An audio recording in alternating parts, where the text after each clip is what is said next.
อีทึมแกจะมากระทืบอะไรตอนนี้ล่ะรูปร่างมึงหน้ากระทืบพี่ฉันจะขอตังค์แกสัก300,000ฮะจะไปดูลิเกลุงทิพย์เดี๋ยวกูเซ็นเช็คให้เช็คแกนี่ขี้เล่นเนาะแกจะไปก็ได้ไปเลยพี่จะไปทำงานในเมืองแต่ก่อนพี่จะไปเอ็งฟังพี่ดีนะพี่จะสั่งเอาไว้พี่แกนี่เรื่องเยอะเนาะสั่งทุกวันเลยเร็วๆเลยจะขอไปดูลิเกสักหน่อยก่อนเตือนน้องรักจะสอนไว้สักหนึ่งสิ่งเป็นหน้าที่ของเราที่เราจะนำขึ้นมาให้เราก่อนลงเครื่องเตือนเรื่องที่สองน้องต้องทำดีก็แล้วกันไม่เคยทำอะไรผิดอยู่แล้วนั่นก็คือต่อดีกว่าเดี๋ยวมีเวลาให้เรื่องคงน้องพี่ดูแลทุกวันมันสะมันวี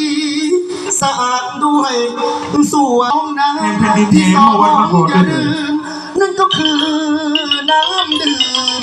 กินได้มันหมุนเวียนให้คอยเวียนเข้าไว้น้ำในโอ่งมันต้องใสสั่งซ้ำเจ้ายาซึมเสื่องเรื่อง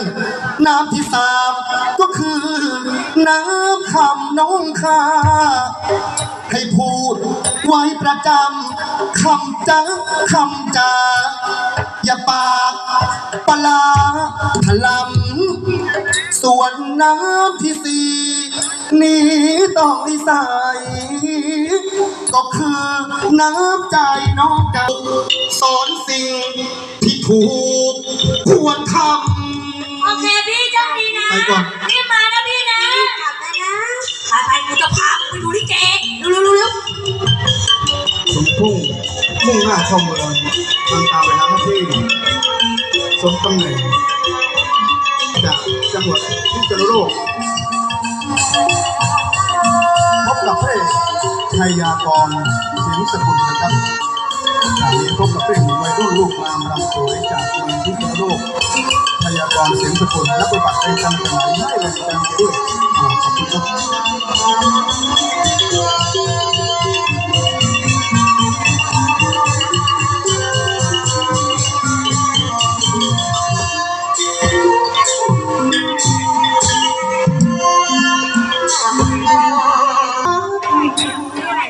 เรานั้น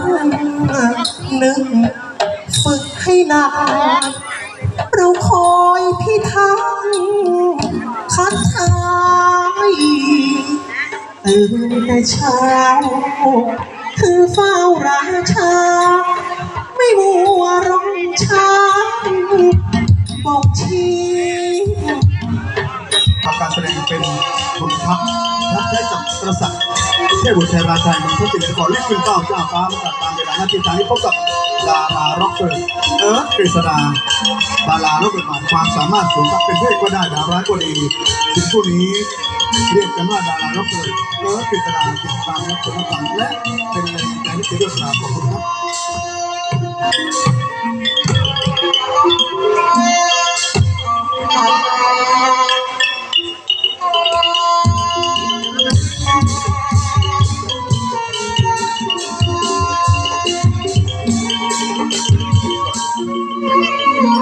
นี่เอ้